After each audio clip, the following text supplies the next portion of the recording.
Officials have warned on the possible provocations by militants against the government with the use of chemical weapons. The alleged attack could happen, they say, on Sunday. In terrorist storage in Hama province, we found containers with explosives filled with chemicals. We also found 24 tons of chemical poisons thought to be chlorine. We sent all the information on these findings to the Organization for the Prohibition of Chemical Weapons UN Joint Investigative Mechanism. It wasn't examined as these organizations wanted to blame the Syrian government. OK, I'm pleased to say now I can speak to Mohammed Serkal, who's the UN representative for the Jusur Youth Organisation. Very good evening to you, Mohammed. We've heard claims coming from a Syrian official just here. There have been other warnings of chemical attacks planned by militants in the area. Do you take them seriously? Do you think that an attack might be imminent? Well, good evening. Thanks for having me once again in your channel. Well, we heard if it's imminent or not imminent, this is not the question. The question is for people like this to threaten a state and the people of Ghouta to use the chemical for provoking the government of Syria. It is dangerous itself, because we've seen these attacks before in Aleppo and other cities when chemical was used, and when the UN investigated the matter, they found out this was used by the groups. So based on the experience with these groups, we believe this could happen, but the question is how to prevent it. As I read before in one of the articles, they're planning to do it on the 11th of March, which is tomorrow. So are we going to wait for them to attack, then we take this further? We heard the UN is investigating this on the last session. But also, Neil, I just want to take note of this. We noticed a kind of pattern. Whenever there's a council meeting, Human Rights Council meeting or Security Council meeting, prior to this, we've seen this kind of attacks, and we see this kind of issues being raised by the French or by the British in relation to the issue in Syria. I believe this kind of pattern that takes place is just to divert the current peace talk led by Russia into resolving this matter, especially in the East Ghouta issue.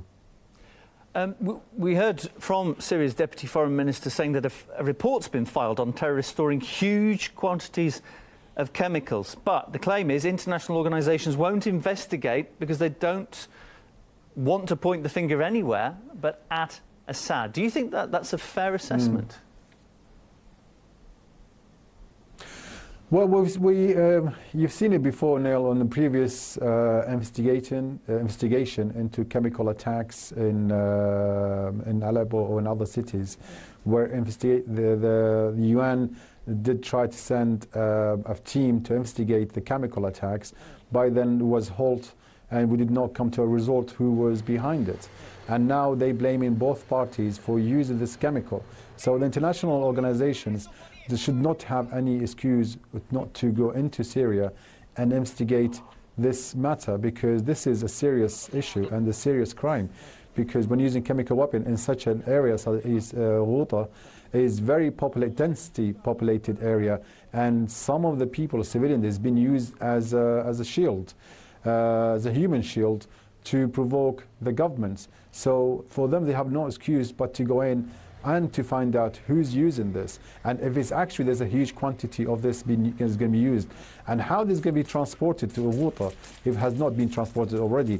Who's supposed to be monitoring the situation in Ghouta, and who's responsible for not this to be smuggled inside the city or to be attacked on the city itself? And finally, I just want to ask you, the international community should take their own responsibility, should take the duty to do this. I just want to ask you finally, will we ever see a full, comprehensive, wide-open, transparent investigation into claims of chemical attacks and just settle the matter once and for all? Who's carried out the attacks? Because it's constantly being used as a claim against the Syrian government without the proof to back it up. Yes. It's a shame. It's a shame. They using this kind of. I mean, either side is a shame. They're using this. This is a pretext, such a chemical attack on civilians, so they can blame each other, each side.